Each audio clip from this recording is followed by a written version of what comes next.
Salam Inovasi Indonesia, selamat datang kembali di Ristek TV, TV khusus Kementerian Riset dan Teknologi Hasil Karya Anak Bangsa. Kali ini Anda bersama saya Muhammad Ramdan dalam program Tokoh Ristek. Program ini akan menyajikan profil-profil tentang tokoh di bidang ilmu pengetahuan dan teknologi.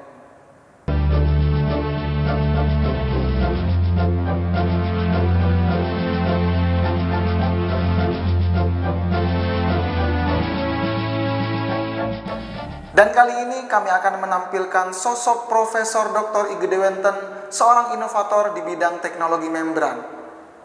Igede Wenten pernah mendapatkan Habibie Award. Paten pertama hasil disertasi doktoralnya langsung mendapat perhatian dunia membran. Bahkan, ia disebut-sebut sebagai revolusi terbesar dalam industri bir pada 50 tahun terakhir. Anda ingin tahu lebih lanjut sosok pria asal Bali ini? Mari kita ikuti bersama dokumentasinya berikut ini.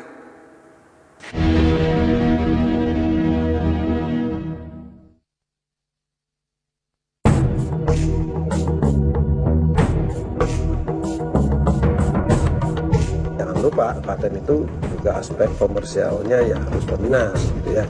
Karena untuk apa mempatenkan sesuatu yang nggak bisa dikomersialkan?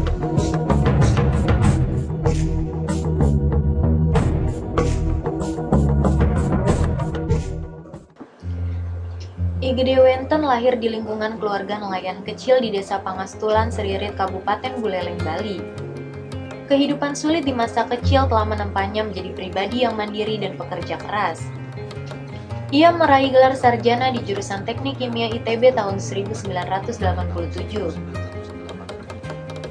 Alur hidupnya kemudian membawanya melanjutkan studi ke Denmark. Gelar master tahun 1990 dan doktor tahun 1995 diraihnya dari Denmark Technical University atau DTU. Saat mengambil program dokternya itu, ia berhasil menemukan dan mematenkan kontribusi pertamanya di dunia membran. Paten pertama hasil disertai doktoralnya langsung mendapat perhatian dunia membran dan disebut-sebut sebagai revolusi terbesar pada industri bir dalam 50 tahun terakhir. Memang dulu itu yang tren itu bioteknologi ya. Pada zaman 2009 saya salah satu yang dikirim dari bidang bioteknologi itu.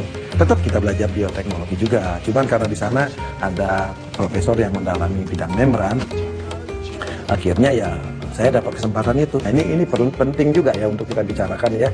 Cuman ya memang siapapun kita ya termasuk pihak-pihak terkait institusi gitu ya. Jadi dulu saya biasa mempatenkan lewat ITB gitu ya. Tapi ternyata kalau kita mempatenkan lewat institusi, komersialisasinya tidak mudah. Karena jangankan di luar gitu ya, mungkin di teman-teman kita di ITB pun itu mereka cukup tidak nyadar gitu dengan fenomena ini. Karena kalau kita mempatenkan lewat institusi, itu pemiliknya itu negara. Kita hanya penemu, ingat itu. Dan kalau kita perantang-peranteng gitu ya, melakukan komersialisasi atau apa gitu ya, nanti ada pejabat yang nggak suka sama kita atau apa, enggak, itu gampang, bahkan bisa dipidanakan kita nggak bisa berbuat apa-apa sebetulnya ya, tanpa restu yang punya begitu ya. Ininya itu yang boleh mengkomersialisasikan paten itu adalah pemilik.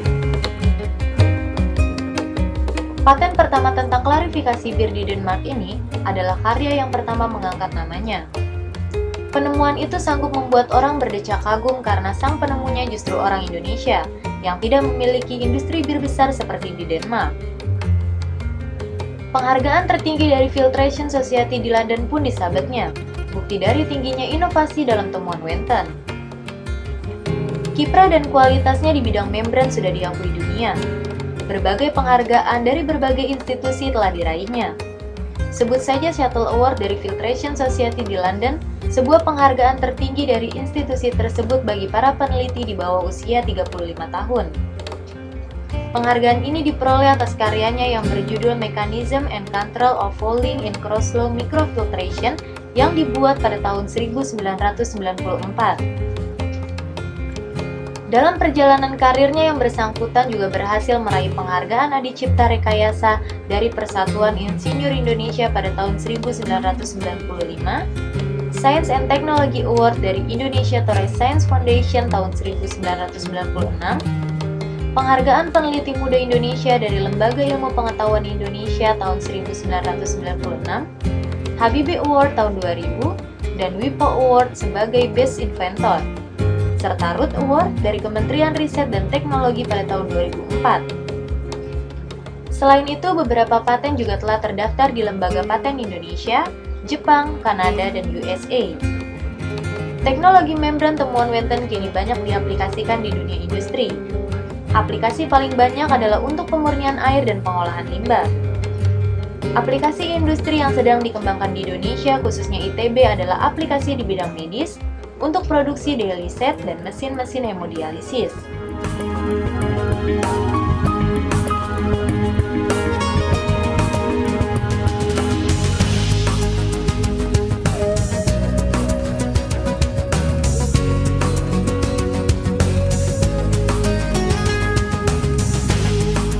Aplikasi lain seperti ya vegetable oil, gas gitu ya, mungkin minyak bumi juga ada gitu ya. Saya kira di aplikasi kesehatan juga sangat banyak, di bidang makanan, minuman, apalagi gitu ya. Hampir di semua sektor industri ada aplikasinya ya. Terutama yang ada airnya lah begitu ya, pasti ada aplikasinya begitu ya kan. Tapi sekarang ya hampir semua gas processing itu juga membran begitu ya. Basisnya medis juga banyak sekali. Aplikasinya pharmaceutical. Di bidang food industry sekarang banyak kemajuan yang diinisiasi oleh teknologi ini juga begitu. Tapi mungkin yang paling banyak impactnya ke masyarakat ya, yaitu aplikasi di bidang perumahan gitu ya, emergency. Saya kira kita banyak di bidang itu. Bidang bioteknologi untuk single cell protein production, cell recovery, dan membran bioreaktor, juga di bidang lain seperti refinasi gula, pengolahan starch, kelapa sawit, tambak, dan sebagainya. Beberapa aplikasi di Indonesia memang berbeda dari yang biasa digunakan di dunia, seperti aplikasi di tambak udang. Mungkin kita yang pertama di sektor ini. Bahkan menurut Wenten, Indonesia adalah negara satu-satunya yang memanfaatkan teknologi membran di sektor ini.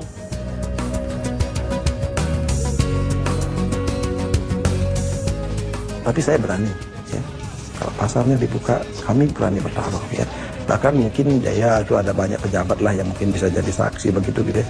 Saya selalu ngajak mereka taruhan saja gitu ya. Udahlah, kita capek ngomong-ngomong aja ya kan, ini itu gitu ya, hanya nyapi-nyapiin kita aja. Besok juga nggak akan kemana-mana tuh gitu ya, nggak akan ada ceritanya, nggak ada kelanjutan sama sekali gitu ya. Kalau memang gitu ya ada tuntutannya ya, entah itu untuk membuat garam, entah itu untuk memurnikan gas, entah itu untuk PDAM apa gitu ya, ya kita taruhan saja ya, kasih kami kontrak gitu ya, dan saya akan bikin itu, kalau nggak jadi penjarakan gitu aja, tapi ya tanda tangan dulu kontraknya lah gitu. Ya, demikian Toko Ristek kali ini. Sampai jumpa di episode selanjutnya. Semoga bermanfaat dan salam inovasi Indonesia.